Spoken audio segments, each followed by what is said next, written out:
বৃক্ষরোপণের মাধ্যমে বাসযোগ্য পৃথিবী গড়ার আহ্বান জানিয়েছেন ডক্টর জুবাইদা রহমান। একই সঙ্গে প্রচলিত ধারণার বাইরে গিয়ে বৃক্ষরোপণ কর্মসূচিকে দেশের মানুষের ভাগ্য উন্নয়নের সবুজ বিপ্লব হিসেবে দেখার পরামর্শ দেন। বুধবার ঢাকা বিশ্ববিদ্যালয়ের কার্জন হলে বৃক্ষরোপণ ও ভবিষ্যৎ বিজ্ঞানীর খোঁজে বিজ্ঞান মেলার উদ্বোধন অনুষ্ঠানে এই কথা বলেন তিনি। আরও জানাচ্ছেন নাজিয়া আফরিন।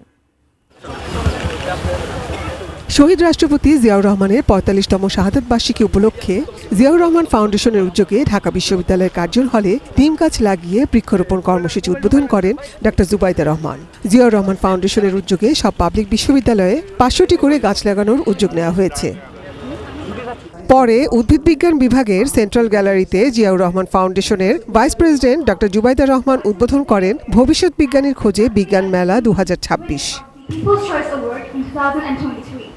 আলোচনা সভায় বক্তারা বলেন, বিজ্ঞানের প্রতি শিক্ষার্থীদের আগ্রহ বাড়াতে নানা রকম কর্মসূচির উদ্যোগ নিয়েছে সরকার, যার মাধ্যমে তরুণ প্রজন্ম বৈশ্বিক প্রযুক্তিগত উন্নয়নের ধারায় নিজেদের সম্পৃক্ত করতে পারে। একটি সবুজ, নিরাপদ, বাসযোগ্য এবং জলবায়ু সহনশীল বাংলাদেশ গড়ে তোলা সম্ভব।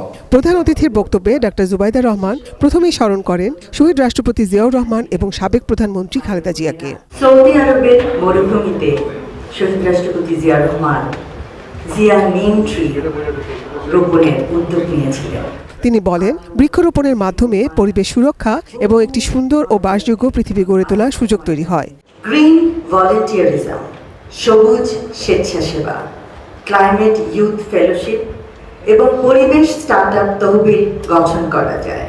শিক্ষার্থীদের পরিবেশ সচেতন করতে স্কুল পাঠ্যক্রমে যুক্ত করা যায় সবুজ স্বেচ্ছাসেবা। শিক্ষার্থীদের পরিবেশ সচেতন করতে স্কুলের পাঠ্যক্রমে সবুজ স্বেচ্ছাসেবার বিষয় যুক্ত করার উপর গুরুত্ব দিয়ে তিনি বলেন, নতুন নতুন উদ্ভাবনের মধ্য দিয়ে মানুষের কষ্ট লাঘব এবং উন্নত বাংলাদেশ গড়ে তোলার পথ সুগম হবে। বিজ্ঞান চিন্তায় মগ্ন শিক্ষক, শিক্ষিকা, শিক্ষার্থীরা সারা দেশের তথা গোটা বিশ্বের ভরসা। তাদের বিজ্ঞান চিন্তায় ভর করে এগিয়ে যাবে আগামীর বাংলাদেশ। Nazia Afrin, ATN News, Dhaka.